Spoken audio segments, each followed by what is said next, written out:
Il a clapé. Bonjour à toutes et à tous, je suis Guillaume Meurice et on se retrouve sur Nogent TV. Bonjour Guillaume Meurice. Bonjour.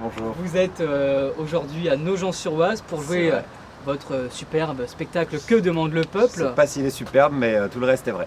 Tu es ici à Nogent-sur-Oise, c'est l'une, je crois, de tes premières dates dans ta tournée Que demande le peuple. Enfin, pas première, mais... Alors de la saison, oui, mais sinon sûr. ce spectacle-là, non, je le tourne depuis très longtemps. Ouais. Trop longtemps. Trop longtemps. Non, c'est les 3 derniers mois de tournée. Ouais. J'ai commencé en 2014.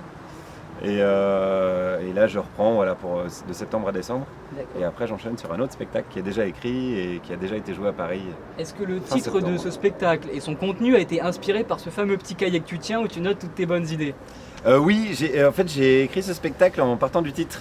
Ouais. Je me suis Oui, toujours comme, dit, tiens, Que demande le peuple. Que demande le peuple, c'est un Ouais. bon titre de spectacle ou de chronique ou d'émission. Mm. Donc j'avais noté ça, et puis après je me suis dit, qu'est-ce que je peux foutre avec ça? Et après je me suis dit, ça pourrait être marrant de poser la question à un public, puisque le public peut représenter aussi une partie du peuple. Et à partir de là, j'ai commencé à dessiner un peu un personnage qui serait un peu entre le peuple et les élus, quoi, et les dirigeants, les gouvernants. Et après Alors, je me on va suis dit, en mais en parler fait du ces gens-là, contenu du ils spectacle existent, juste après. Ouais, puisque ça s'appelle des communicants. tout à fait. Et c'est eux qui font passer la pilule grâce à des éléments de Alors, langage. tout à l'heure, on va moult parler super du chouettes. boulot de communicant, Ouais. du boulot d'humoriste. On va parler de toi, de ta carrière, de ton spectacle. Mais pour l'instant, j'aimerais m'assurer que tu connaisses bien la ville dans laquelle tu joues Ah, ce soir. ah, tu vas bien te rendre compte que non. Mais on tu vas va voir. voir, peut-être Ouais. que tu vas avoir de la chance aussi. Allez, vas-y, je suis chaud. Guillaume Meurice, Ah là là, ça me rappelle l'école. voici une carte du département de l'Oise. Ça, déjà, c'est l'URSS. Ça n'a rien à voir avec le département de l'Oise. Déjà, tu mens. Voilà, on reconnaît bien la Je Volga. t'assure que c'est on le regarde, ouais. département de l'Oise, source Wikipédia. Ok, d'accord. Est-ce que tu veux bien me placer... Déjà, est-ce qu'elle est dans le bon sens? Oui, elle est dans le bon Tu sens. vois, toi-même, tu ne sais Est-ce pas. que tu... Mais si, voilà. Est-ce que tu veux bien placer Nogent-sur-Oise sur C'est cette quelque carte? part Allez. sur l'Oise. Hein. C'est comme son nom Pointe, l'indique. tu dois. Alors là, c'est ici. Je vais vous dire exactement. Ouais, Et vas-y. si Wikipédia, c'est exactement ici.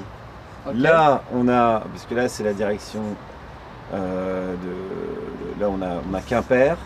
Hein. Hein, quoi? Là, Place Beauvais? si on va par là, On a Grande-Sainte. Voilà, là, non, là, Grande-Sainte au nord. Là, si on va par là, on a tout ce qui est pays le Qatar, tu vois, Ouais, ces ouais. choses-là, tu vois. C'est la petite île Voilà. qui est ici d'ailleurs, le Qatar. Hein. Voilà, exactement. Et Plutôt. même on peut passer par là, faire Voilà. un tour par là. Tout à Voilà. fait. T'as placé Nogent-sur-Oise ici. Vous Ouais. avez placé Nogent-sur-Oise ici, pardon. Ah non, on se tutoie, on se On se voit. tutoie? On se tutoie, On se tutoie, depuis le début. ok. On Ouais. est tous les deux jeunes, alors. Ouais, tutoyer. enfin, ouais. Nogent-sur-Oise, c'est Alors, ici. qu'est-ce qu'il y a? Ouais, parce que C'est oui. parfait, c'est excellent. Ouais, j'ai mis un peu plus au sud. Ouais. Non, c'est très très bien. Je Eh bien, m'attendais- écoute, c'est ce qu'on appelle le coup de bol. Maintenant, on va jouer au juste nombre d'habitants. Ah ouais, alors là, ça va être la merde. On va jouer à 1000 près. À 500 près. Allez, on va jouer à 500 10 près. 000. D'accord, alors donne-moi un chiffre et je te fais c'est moins ou c'est plus. Je suis Vincent Lagaffe. Ok, 20 000. C'est plus. Non, c'est moins. Ah bah ouais, mais Vincent Lagaffe, Pardon, il se trompait pas. c'est moins. 10 000. C'est plus. 15 000. C'est plus. 17 000. C'est plus. 18 000. C'est plus. 19 000. C'est plus. On a dit à 500 près. Ah oui. Donc c'est pas compliqué. 19 500. 500 habitants à Nogent-sur-Oise. Ah ouais, je croyais que c'était Bravo Guillaume Meurice, c'était rapide. c'était pas mal, j'ai gagné un truc, non? Oui, tout à fait. Genre un séjour relais Tout à fait. château à Nogent-sur-Oise. C'est bien, oui, Ouais. ça me semble être Je me correct. fais moi-même. Mais si tu avais perdu, j'avais prévu de te demander, par exemple pour la carte, pour chaque millimètre d'écart, 1% des recettes de ton spectacle reversées à notre association. Ah bah Bon. ça faut voir avec le producteur. Ah, Hein. Tu sais, voilà, nous c'est les une bonne idée. artistes, on s'occupe pas trop de l'argent. Non, je sais bien. Bon, Donc c'est en possible, tout cas, c'est pas pour impossible. nos gens sur Oise, t'es pas mal. Hein, je vois que tu connais quand même. Quand même, ouais. T'as réussi à placer la ville sur une carte. T'en sais plus maintenant sur la couleur politique de la municipalité parce qu'on a parlé de ça tout à l'heure. Ouais. Je suis Et prêt à puis, jouer. et puis tu sais qu'il y a 19 500 habitants à Nogent-sur-Oise, qui est Précisément. une ville moyenne du coup. Ouais. Alors maintenant on va parler de ton spectacle, on va rentrer un petit peu dans le dur, Aïe aïe aïe aïe aïe. avec des vraies questions que j'ai bossées, Oh putain, sérieusement, ouais. je suis chaud. Mais d'abord c'est l'heure de la question bateau, jingle. C'est l'heure de la question bateau. La question de bâtard même. Donc question bateau qu'on appelle aussi question Laurent Delahousse. Guillaume Meurice, est-ce qu'en 2018 on peut encore rire de tout? Oh la question bateau. La question de bâtard même on pourrait dire, carrément. Oui, c'est le même préfixe. Oui, bah pourquoi on rirait pas de tout? Ça voudrait dire qu'il y a des trucs sur lesquels ou avec lesquels on peut pas rire? Non, donc j'en vois pas. Par contre, si tu me dis, oui, non, ça, faut pas rire de ça, là, on peut commencer à questionner la chose, mais moi, je ne vois pas de quoi on pourrait... Tu avais dit quelque chose du genre, on peut rire de tout, mais ça dépend qui on est, ce qu'on dit. Regarde, et ça, c'est la beauté de Nogent-sur-Oise. Ça, c'est la coccinelle de Nogent-sur-Oise. On fera un gros plan dessus. Arrête de répondre à ces questions, tu vois, elle m'a dit. Oui, j'ai dû dire un truc. Non, mais ça dépend pourquoi. Non, mais ça dépend pourquoi, surtout. Ça dépend ce que tu véhicules et ce que tu dis. Ouais. Donc, c'est pas tellement le fait de rire d'eux ou de tel sujet qui serait plus ou moins sensible ou interdit. C'est qu'est-ce que tu dis quand tu rigoles de ça. Ouais. C'est l'intention en fait, on va résumer ça en disant c'est l'intention. D'accord. Moi je tendance plutôt à considérer l'intention plutôt que la blague en elle-même, quoi.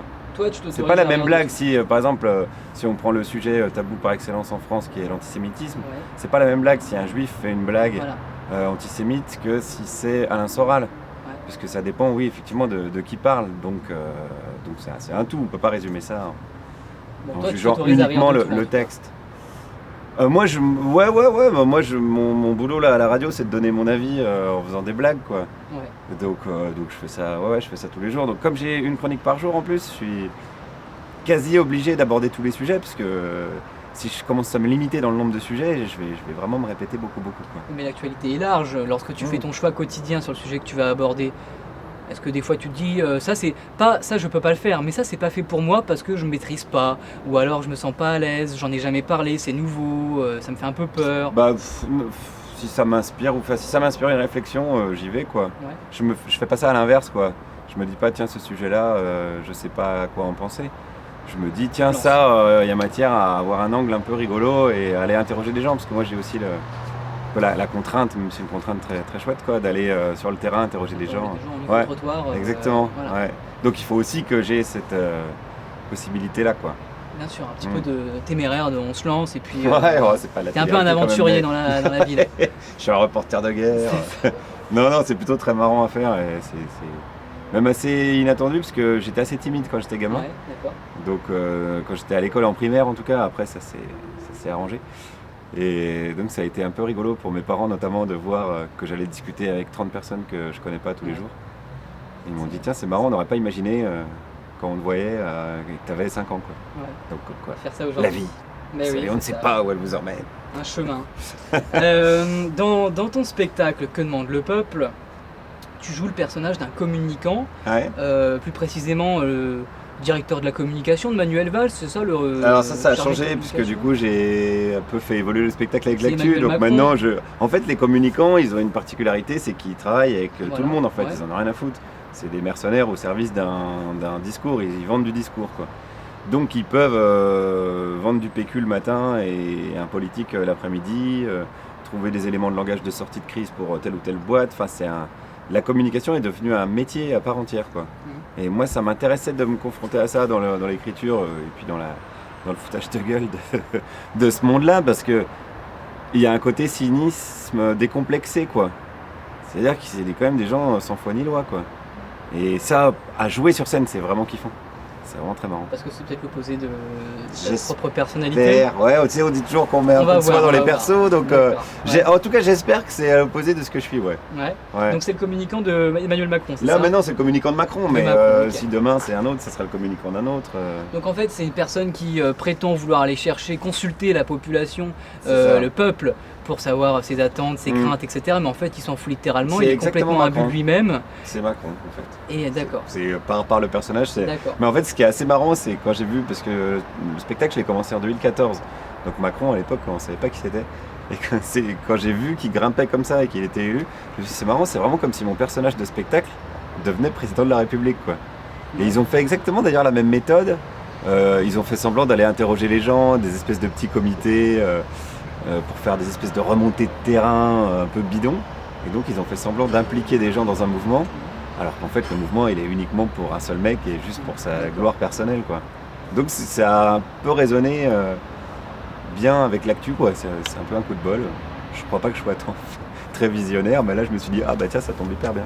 Parce que le spectacle tu l'as commencé bien avant. Ouais, 2014, mars 2014, donc à l'époque Macron. Pour toi, c'est quoi le métier de communicant? Un communicant, ça fait quoi? Tu l'as un petit peu déjà dit, mais j'aimerais que tu le reprennes. T'as parlé de mercenaire, t'as parlé de personne sans foi ni loi, un bandit qui... Les gens de la com de France Inter, ça va les faire rigoler. Oui, parce que c'est des communicants. Ouais, non, mais dans un monde de communication, aujourd'hui, de toute façon, tu es obligé d'être présent sur les réseaux sociaux, avoir une bonne image à la télé, être très cadré, quoi. Dans ce monde-là, il y a forcément une profession qui est sortie du lot, c'est celle-là. Donc ça veut dire quoi? Ça veut dire déformer un peu la vérité? C'est se mettre entre la réalité et l'obligation d'informer la population, quoi. Par exemple, il y a plein d'exemples. Par exemple, il y a des communicants de crise.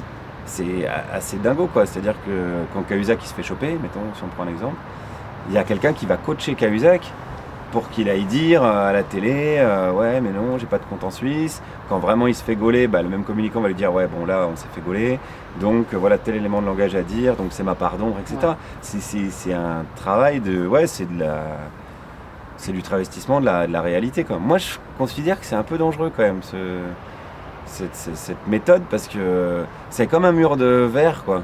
Ça peut paraître normal, tu le vois pas forcément. Mais c'est exactement les mêmes techniques qui sont utilisées pour vendre n'importe quel produit de consommation, qui sont utilisées pour vendre n'importe quel discours politique. Donc ça craint, non? Au niveau démocratique, c'est pas top. Je sais pas, c'est ton opinion, Guillaume. Le métier le métier d'humoriste maintenant, c'est quoi pour toi? Le métier d'humoriste, ça permet ça justement, ça permet de péter cette espèce de mur de verre à la con. Déjà rien que quand tu dis, regardez, c'est n'importe quoi, il y a un mur de verre, quoi. Déjà ça suscite la rigolade, quoi, parce que tu te dis ouais effectivement c'est complètement débile, c'est de la mise à distance de la réalité, quoi. Ouais. Et c'est hyper jouissif à faire, parce que c'est quand même très marrant d'écrire et de faire rigoler les gens, c'est vraiment chouette, donc c'est un tout. Alors tu dis souvent que, en interview tu dis souvent que toi tu fais pas de l'humour pour l'humour, l'humour pour toi c'est un moyen de t'exprimer, un moyen de faire passer tes idées, que l'humour c'est pas une finalité en soi. C'est un peu normal, parce que depuis toujours les humoristes, j'avais mis la satire qui était utilisée depuis toujours pour... C'est une tradition française un peu, ça, ouais. Je mets juste un petit bémol, peut-être que j'ai dit ça mais je me suis mal exprimé. Ouais. Je dis pas que j'aime pas l'humour pour l'humour, enfin j'ai plein d'humoristes de stand-up qui font de l'humour d'observation, etc. sur la vie quotidienne, qui me font vraiment marrer. Donc je sais pas du tout. Là tu avances un peu sur mes questions d'après. Ah pardon, ok. Non, mais moi c'est sûr que moi j'utilise l'humour comme un média, quoi. C'est ma manière de m'exprimer, en fait, tout simplement, quoi. Alors l'humour comme un média, l'humour comme un intermédiaire, comme un médium, c'est ça en fait? Ouais, c'est ça, oui. Et si je te dis que ton métier d'humoriste a en fait des ressemblances avec le métier de communicant? Ah bah c'est à fond, oui, sans doute, bien sûr. Et pour te le démontrer... Enfoiré, il avait Et pour te le démontrer, je vais ressortir ce bon vieux schéma classique de la communication. Comme tu le sais, la communication, c'est un émetteur et un récepteur. Exactement. Et la communication, c'est le message que une des deux entités envoie à l'autre. Combien de temps tu as fait? Je l'ai fait sur Word en 5 minutes. Sauf que toi, tu viens sur cette trajectoire du message mettre un intermédiaire qui s'appelle l'humour. C'est ça, c'est bien vu. Alors si le communicant, lui, parfois avec... Là, le communicant, la pub utilise beaucoup l'humour. Enfin, tu vois, voilà, l'humour, en tout cas, des procédés rhétoriques, pas toujours... Oui, non, mais voilà. Mais en tout cas, toi, c'est l'humour. C'est ta façon de faire passer, finalement, aussi tes opinions. Ce que tu penses. Ouais, mes opinions, oui. Mais moi, ce que j'aime bien surtout, c'est de susciter le débat, en fait. Ouais, susciter le débat, la discussion. Je sais pas de dire... Alors, c'est intéressant, on peut revenir dessus, hein, parce que schéma, tu t'es fait chier à faire un schéma. Ouais. Ce qui est intéressant, c'est qu'il y a deux choses. Soit tu essayes de faire passer une vérité que tu pervertis pour essayer d'arranger la réalité et de la faire paraître autre au récepteur. Voilà. Soit c'est tes idées et des opinions. Les opinions, ça peut se changer, ça peut se discuter, ça peut s'argumenter. Donc si, dans le message que tu as à faire passer, c'est non, Patrick Balkany n'a pas fraudé le fisc, et que tu es employé comme communicant pour ça, pour moi ça me pose un problème. Si tu emploies des communicants pour... Oui, ça dépend du but, évidemment. De l'intention, on revient un peu à ce qu'on disait au début de l'interview. Pour moi, en tout cas, ça dépend de l'intention que tu as. Voilà, donc c'est pour apporter une petite Oui, bien sûr, une petite précision précision, là-dessus. tout à fait. Et quelle était ta question? Et ma question c'était, est-ce qu'il n'y a pas une ressemblance entre le communicant, et on est bien embêté par les coccinelles. Ah non, je croyais que c'était une guêpe, ah non, c'est une coccinelle. Est-ce qu'il y a une ressemblance entre le communicant et l'humoriste? Mais tu y as répondu puisque tu as dit que c'était l'intention qui n'était pas la même. Oui, bon, en tout cas, l'humour, c'est un ingrédient en fait du théâtre. Donc, moi, je faisais beaucoup de théâtre avant. Là, j'utilise l'humour et le one-man show. C'est une partie de ce qu'on peut utiliser dans la forme artistique qui s'appelle le théâtre, quoi. Si on veut être précis. Alors, on est hyper précis. Là, c'est France Culture. Justement, parlons-en du théâtre et du stand-up, one-man show, etc. Tu as justement introduit le sujet tout à l'heure, puisque tu disais, moi je fais de l'humour un petit peu engagé, dans le sens je suscite la discussion. Oui, voilà, c'est ça. Moi, c'est pas l'humour engagé, quoi. Enfin, moi, je considère pas que je sois engagé ni militant, quoi. Moi, je dis juste, voilà, moi, je pense ça de ce truc. J'essaie de le dire de manière rigolote parce que je trouve que ça me... J'ai pas le sens du sacrifice, donc il faut que j'y retrouve un compte aussi, donc ça m'amuse de le faire. Puis je veux pas trop faire chier les gens qui écoutent. Voilà. Et après, démerdez-vous. Après, moi j'aime bien, tu vois, les commentaires Facebook et tout ça, je ne modère rien du tout. Des fois, les gens ils s'engueulent sous mes chroniques et je trouve ça très bien, quoi. Ça, j'aime bien. C'est quand même l'humour pour l'humour, c'est pas l'humour pour autre chose, pour des opinions, pour. Non, j'ai rien à vendre, moi, en fait, tu vois, j'ai rien à. J'ai pas d'autre but que celui-là, oui, créer le débat peut-être. Parfois tu dis que il y a des choses sur lesquelles les gens ont besoin d'être réveillés, que ils n'ont pas le temps de s'informer parfois correctement, et que toi sûr, tu te sens aussi un peu incombé de cette responsabilité en tant qu'humoriste. Tu le dis parfois dans des interviews, d'utiliser l'humour comme un outil, encore une fois comme un moyen pour ouvrir un peu les yeux. Donc ouais, bah oui, l'humour ça peut servir à ça, à pointer des choses qui te paraissent... C'est ta conception de l'humour. Est-ce que l'humour, ça peut pas être aussi juste une finalité quand on va voir un spectacle de Franck Dubosc? Est-ce qu'on y va pour voir une analyse critique du campeur ou est-ce qu'on y va juste pour rire? Il y a peut-être plus de sociologie dans Franck Dubosc qu'on pourrait le penser en vrai. Mais si, évidemment, l'humour, le théâtre en général, c'est un espace de liberté totale. Donc moi, j'ai absolument rien contre les gens qui font... Chacun fait ce qu'il veut en fait. Donc j'ai aucun souci. L'humour peut être ce qu'on veut en faire. C'est pas moi qui vais commencer à mettre des cadres et des... Mais toi, tu fais de l'humour qui fait réfléchir. Tu dis pas que tout le monde fait ça, que tous les humoristes font ça. Je sais pas si ça fait réfléchir en vrai. C'est même pas à moi de le dire en fait. Mais je crois pas que ça fasse réfléchir. Je te dis, hein, moi j'essaie juste de donner mon avis, quoi. Ouais. Si ça fait réfléchir, tant mieux. Moi je considère qu'une chronique, si elle est pas drôle, les miennes, si elles sont pas drôles, je considère que c'est raté. Même si j'ai fait passer un message, comme tu dis, ou... Ce soir, à la sortie du spectacle, est-ce que tu penses pas qu'il y a 60% du public qui va être convaincu que les communicants sont des pourris, que les hommes politiques ne valent pas mieux? Peut-être non. Non, parce que mon spectacle, je voulais pas... Quand tu t'écris un personnage de fiction, en fait, tu es quasiment obligé de le rendre plus sympathique que ces gens sont en réalité. Parce que quand tu es dans le public, tu as quand même... t'as envie de voir quelqu'un auquel tu peux t'attacher quand même un peu. Si vraiment tu vois un enculé du début à la fin pendant 1h30, il y a un côté où c'est hyper anxiogène. Donc là, tu vas voir que mon perso, il traverse lui-même une aventure personnelle. Et donc il est tiraillé, il a un enjeu dans la soirée, quoi. D'accord. Donc ça, c'est ton fil rouge en même temps. Ouais, c'est mon fil rouge, ouais. Mais il me fallait ça dans l'écriture pour pas que ça soit juste... Hey, regardez, j'interprète un connard pendant 1h30. Ce qui aurait été, à mon avis, moins... Il faut susciter quand même l'empathie, c'est comme ça qu'on dit quand on écrit un spectacle. Il faut... Donc c'est pas... ouais, c'est ça. Donc j'ai essayé de faire ça. Je sais pas si c'est réussi, mais j'ai essayé de faire ça. D'apporter de la nuance, bizarrement. Alors, aujourd'hui c'est la politique. Est-ce qu'il y a d'autres sujets d'actualité, des thématiques sociétales qui t'intéressent, dont tu as envie de parler dans tes spectacles, dans tes chroniques, ou juste dont tu parles avec tes potes autour d'un café tout est politique en fait. Ouais. Donc, puisque la politique c'est l'organisation de la société, quoi. Comment cette espèce un peu bizarre qui s'appelle l'Homo sapiens, qui est censée être l'espèce la plus évoluée de la biosphère, arrive à aussi mal se démerder au point de presque s'autodétruire. Ça, je suis assez passionné par ça, quoi. Ouais. Donc tout devient politique, quoi. Plus précisément sur là, en ce moment, il y a des thématiques écolo, beaucoup. Ouais. Enfin, on voit que tout est assez bloqué. Parce que je m'intéresse pas mal aux structures, quoi, plus qu'aux êtres humains. Je suis moins dans le jugement des êtres humains individuellement, parce que chacun se démerde avec sa vie finalement. Mais les structures qui font que les humains vivent aussi mal, c'est-à-dire sont contraints à des choses, genre bosser 8 heures par jour dans un métier qui te plaît pas, ou ce genre de conneries, Qu'est-ce que tu appelles les structures? le salariat, ça peut être les relations hommes-femmes, comment le patriarcat résiste à ce qui se passe en ce moment. Enfin, ça, c'est tous les sujets d'actu, mais comment le libéralisme économique contraint tout le monde à une espèce de compétition des uns avec les autres. Ça, c'est une vraie structure, quoi. Ça, c'est un vrai truc à foutre en l'air, c'est la saloperie. Mais quand tu dis ça, tu donnes ton opinion. Ah bah, je te dis que je ne fais que ça. Mais oui, donc finalement, on parle aussi souvent d'objectivité, de subjectivité. Ah non, moi, j'ai jamais dit que j'étais objectif. Quand t'es, Là, je ne crois pas du tout à l'objectivité, moi. Je ne crois pas à l'objectivité de David Pujadas, par exemple. Ah mais non, mais d'accord, mais bien sûr, mais moi non plus. Quand ton texte Ah, t'as donné ton avis.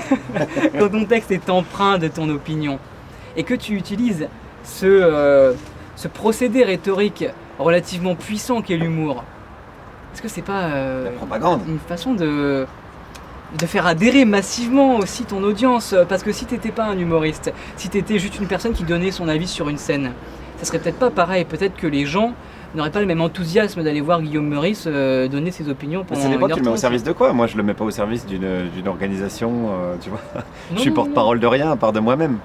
Donc mon seul objectif, c'est juste celui-là, quoi. On n'est pas obligé de faire partie d'une organisation pour vouloir convaincre. On convainc tout le temps. Enfin, je veux dire, moi, si je fais un débat avec mon pote sur c'est quoi le meilleur, le Coca ou le Fanta, bon, bah, il va y avoir un débat, il va y avoir. Pourtant, je ne travaille pas ni pour Coca-Cola ni pour Fanta. Ouais. Donc, tu n'es le porte-drapeau d'aucun syndicat, etc. Mais tu as peut-être quand même des convictions que tu as envie auxquelles les autres adhèrent et. Non, je n'irai pas jusque-là. J'ai pas Non. envie de faire adhérer des gens à quoi que ce soit. J'ai plutôt envie, ce que tu disais tout à l'heure, de Ouais. peut-être les titiller un peu. Ouais. Moi, j'aime bien qu'on le fasse avec moi, en fait. Alors, ce que tu as fait là sur la com et tout, je trouve Ouais. ça vraiment marrant. En tout cas, de pouvoir Non, parce que t'exprimer c'est bien, librement. tu vois, d'avoir ce jeu-là, quoi. Ouais, ça j'aime beaucoup. Par exemple, j'ai un exemple précis. Je suis devenu végétarien pour ça. D'accord. Parce que je faisais des chroniques sur la souffrance animale, tout ça. Et il y a des gens qui m'ont dit, bah ouais, mais t'es bien sympa, mais tu bouffes de la viande, donc ça sert à rien de faire la grande gueule à la radio. Et après, d'aller chez ton boucher, quoi. Ouais, Et je dis, putain, merde, ils ont raison, les enfoirés, tu vois. ouais. Et du coup, je me suis dit, bon, allez, il faut aller vers un peu plus de cohérence. Et je suis devenu.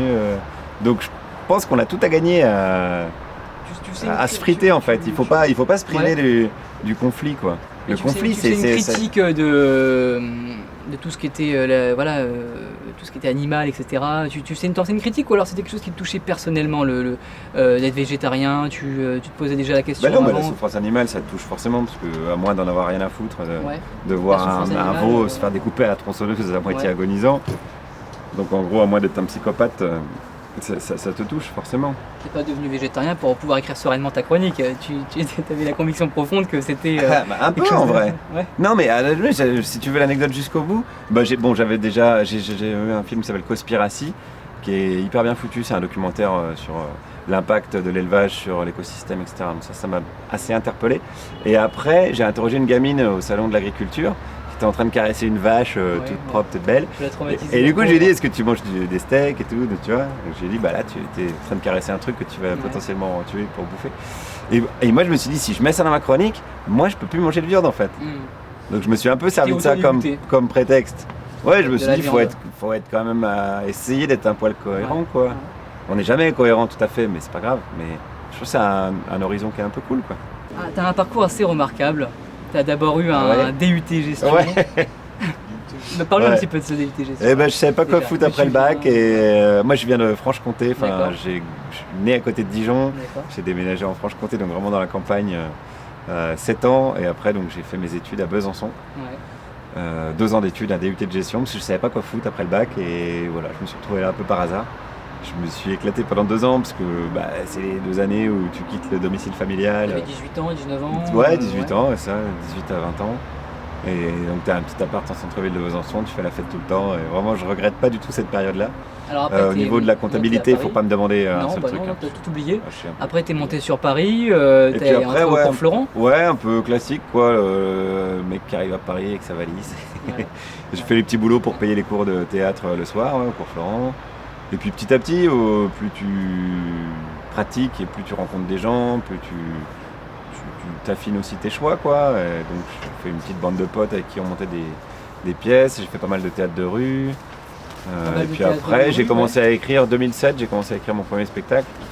parce que j'aime bien écrire par ailleurs, donc je me suis dit tiens bah si j'essayais quoi.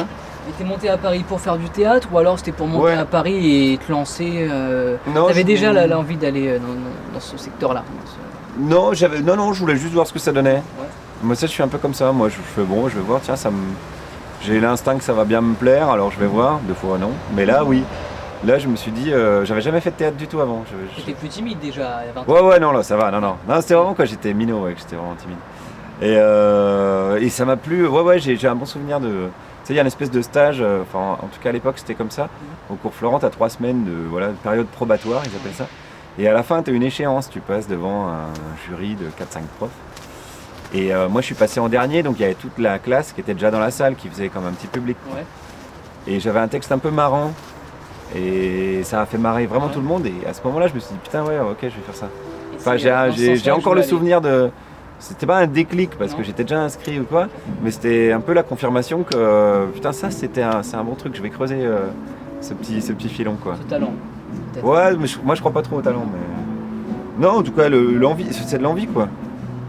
Si t'as envie de le faire et que tu bosses, t'as Cours plus de chances de Florent, réussir. théâtre de rue, un petit peu de scène, et c'était un petit peu expérimental peut-être au début. Ouais, c'est des voilà, expériences, tu vois, ouais. t'es avec tes potes, tu montes des projets, tu joues devant 4 personnes, mais tu t'en fous, tu t'amuses quoi. Et puis un jour, casting, Frédéric Lopez recherche un humoriste, c'est ça, un humoriste Ouais, il pour, cherchait des humoristes, et puis il voulait de monter la une scène. nouvelle équipe quoi. Voilà, des humoristes qui viennent de la scène Ouais, pour, exactement, ouais. pour sa nouvelle émission sur France Inter. Alors, maintenant cette émission est finie. Ouais, bah c'est toi, t'es Nagui toujours sur maintenant, France c'est Inter. Nagui, Voilà. c'est le 11h midi et demi, là c'est un peu la tranche d'humour historique.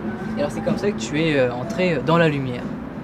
Derrière un micro, mais dans la lumière quand même. Ouais. Ah bah Et, c'est comme ça que j'ai été davantage connu, Voilà, davantage connu, du ouais. grand public, si on veut Grand dire comme public, ça, ouais. tout à fait. Ouais. Et alors, quel conseil tu donnerais à un jeune qui a envie de monter sur Paris, et enfin de monter ou d'aller sur Paris, ça dépend d'où on se trouve, et de faire de l'humour?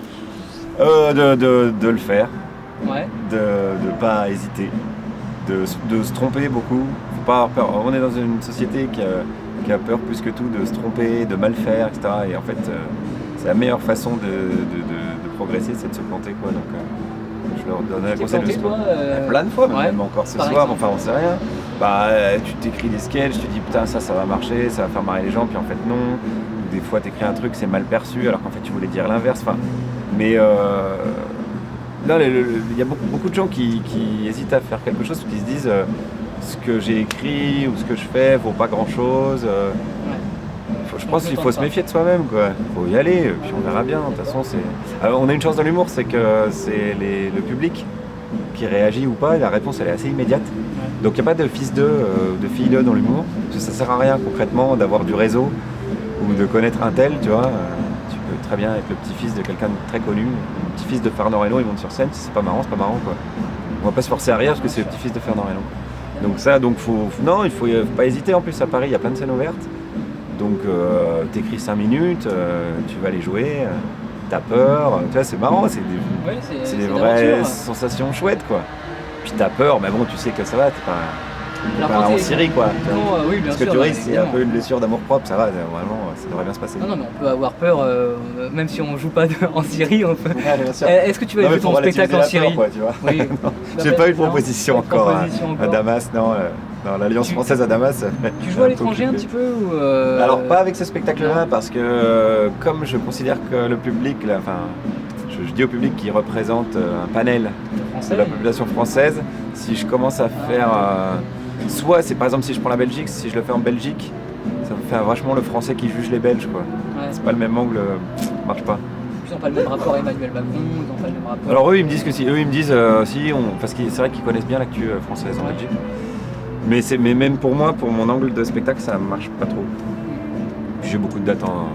Qu'est-ce que tu aimes bien faire quand t'es pas sur scène, quand t'écris pas dans ton petit carnet C'est vrai que souvent avec les copains, ça les ferait marrer. Non, j'ai écrit assez, quand même, ouais. Par exemple, là, on est venu, on a eu 1h30 de bagnole, j'ai écrit... D'accord. Ouais, non, j'aime bien écrire. T'aimes bien écrire, t'aimes bien lire et répondre aux messages critiques, voire injurieux. Bah, ça faire ça revient- sur Facebook. Ouais, ça m'amuse, ouais, ça m'amuse beaucoup. Ouais, il y a plusieurs réactions, mais la réaction qui vient le plus souvent, c'est « Ah bah déjà, merci d'avoir répondu ». Ouais. Plus la personne t'insulte, plus si tu lui réponds, elle va dire « Ah Si on bah t'envoie un merci ». message gentil, ça veut dire qu'il n'y a aucun espoir que tu répondes. Non, j'ai Ça t'a beaucoup dit de ça. mails en retard, c'est vrai. Ouais. Mais c'est vrai que les mails d'insultes sont vraiment très rigolos. Ça veut dire que tu aimes être bousculé dans tes idées, ça veut dire Mais que oui. tu aimes la discussion, le débat. C'est ça que j'aime bien. Ouais, et puis même la personne qui te dit espèce de connard, en fait, c'est sa manière à elle de te dire bonjour. C'est pas... Ouais. Tu De vois, dire bonjour, t'es- alors en plus, qu'elle a eu peut-être un là- problème avec quelque chose que Bah, t'as peut-être dit. t'as un problème avec un truc, mais déjà c'est sympa de m'avoir écouté, tu vois, c'est sympa d'avoir écouté ma chronique. Il y a tellement de trucs à faire dans la vie que déjà d'avoir écouté jusqu'au bout ma chronique pour essayer de comprendre ce que je dis, c'est déjà sympa, je trouve. C'est déjà un pas. Même si la réaction que ça suscite, c'est une insulte, je le prends pas pour moi. Et peut-être que la personne elle a raison, hein, peut-être que je suis un connard. Bon, on va pas deviser si je suis. Enfin, tu vois, bon. Alors après, ce qui m'intéresse, c'est ce que la personne elle dit, quoi. Oui, t'as dit ça, mais gna gna gna. Voilà, là, on peut discuter. Mais si tu t'arrêtes à connard, oui, bon, bah, je vais pas m'énerver parce que quelqu'un me traite de connard. En vrai, il y en a pas beaucoup, hein. Je suis un peu déçu. Parce que là, tu soulèves quelque chose de très juste. On dit que c'est le lecteur qui a les clés de l'interprétation. Alors, est-ce que toi, tu prends en compte voilà, la manière dont peut être prise l'interprétation que les gens peuvent faire de tes chroniques? Je pense à la radio notamment. Ouais, j'essaye, ouais. J'essaye d'être le plus intelligible possible. Ouais. C'est-à-dire qu'il n'y ait pas de flou, qu'on puisse pas hésiter sur ce que j'ai voulu dire. J'essaie au maximum, ce qui fait des chroniques assez peu nuancées, comme tu auras remarqué. Mais en même temps, comme mon métier c'est caricaturiste, tu vois, il y a des gens qui me disent ça, des fois, ouais, bah quand même. Je dis, Oui, mais c'est mon taf en fait. bien sûr. Tu vois, si un dessinateur de presse il Souligner dessine, quelque je chose, sais pas, surligner quelque chose, et- Macron avec un grand nez, et bah oui, évidemment, il n'a pas un nez aussi long, mais c'est son métier, il est caricaturiste. Tu vois. Donc ça, oui, et j'y pense, ouais. Bah oui, En tout cas, j'écris pour être. Il y a des gens qui vont écouter, donc. Et puis en plus, c'est le service public, donc c'est les gens qui payent des impôts et tout. Est-ce que tu te sens libre? Ouais, moi je suis. Bah, le jour où je suis plus libre, je m'en vais. Ouais. Alors, ce soir à Nogent-sur-Oise, tu vas caricaturer le système. Tu vas Je vais faire trembler le système. tu vas essayer de faire réfléchir les gens un petit peu aussi. Puis tu vas les faire rire aussi. Ouais, on va beaucoup. déjà commencer par les faire On va marrer, les le faire reste on marrer. verra après.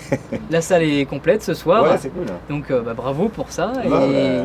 et puis bonne route en France et peut-être à l'étranger. Si Bah, nouveau l'occasion se spectacle présente là, il va pour un nouveau pouvoir se spectacle. jouer. Ouais, en fait, c'est un spectacle musical. Ouais, C'est la formidable épopée du premier groupe de rock macroniste de l'histoire. d'accord. Donc on fait j'ai des musiciens avec moi, on est 5 sur scène. Et on a commencé à le jouer en septembre à Paris. Ouais. Et donc il y a moitié chanson, moitié entre les chansons, il y a une vraie histoire qui se déroule. Et voilà, on raconte l'histoire de 4 jeunes, plus jeunes, mais ils étaient anciennement à HEC ensemble. D'accord. Ils se sont connus parce que c'était le collectif Les Jeunes avec Jean-Pierre Raffarin. Et là, ils se reforment pour vanter les louanges de la Macronie. C'est un peu comme un groupe de rock chrétien, D'accord. mais macroniste. D'accord. Voilà. Ça t'intéresse beaucoup le macronisme Bah là, c'est l'époque qui veut Ouais. ça, quoi. Ouais. Et Là, tu ça penses qu'il y a m'intéresse. des humoristes qui croient et qui pensent et qui disent tout l'inverse de ça. Ah bah ouais, on pose souvent la question, est-ce qu'il y a des humoristes de droite, quoi, pour résumer. Ouais. Bah Pro-Macron, je veux dire. qui font un spectacle pro-Macron. Peut-être pas quand même. Pas forcément qui font un Non. spectacle pro-Macron, mais Je pense qui, pas, t'inquiète pas, il faut qui qu'ils- dans C'est leur. des drones en fait américains. C'est ça, c'est Ils écoutent tout. Pour faire des plans supplémentaires en vidéo. Des humoristes qui votent Macron, doit y en avoir, oui. Voilà, Oh, et oui, puis oui. qui, Oui. qui sur scène affirment leur sympathie, Tiens, je sais parce que pas. toi tu fais tout le contraire, donc ça pourrait aussi exister. Ah bah à carrément, l'inverse. bah oui, évidemment. Là, je saurais pas te dire, là, comme ça, j'ai pas une culture. Bon, enfin, non, Charles C'est Google. étendu. Mais ouais, je veux bien que tu m'envoies les liens. Ça marche. Ça m'amuse, bah pourquoi Et pas. puis je commencerai par Salut Guillaume Meurice, tu es un gros connard pour que tu puisses lire le Exactement. lien. Voilà. Merci Guillaume Merci, Meurice d'avoir merci à toi, répondu à merci à cette vous. interview. Je te souhaite un superbe spectacle Ah, on va ce essayer, soir à hein. Nogent. J'espère que le public aura du répondant parce que j'ai vu que ça jouait beaucoup sur toi, l'attitude Ouais. du public, son répondant et tout ça. Alors j'espère que le public Bah oui. commenté sera un bon public. J'aime bien que ce soit un dialogue. J'ai un peu de mal avec l'idée de dire aux gens fermez votre gueule et Et faire écoutez-moi. un seul sur scène. Ouais. sur scène. C'est un moment où on est tous dans une même salle, à passer une soirée ensemble, donc il faut qu'il se passe des trucs entre nous. Putain, c'est beau ce que je dis. C'est On un vrai dirait que philosophe, je- Guillaume Oh là. Meurice. Humoriste, philosophe, journaliste. Non, pas journaliste. Non, pas journaliste, attention. Et, Tiens.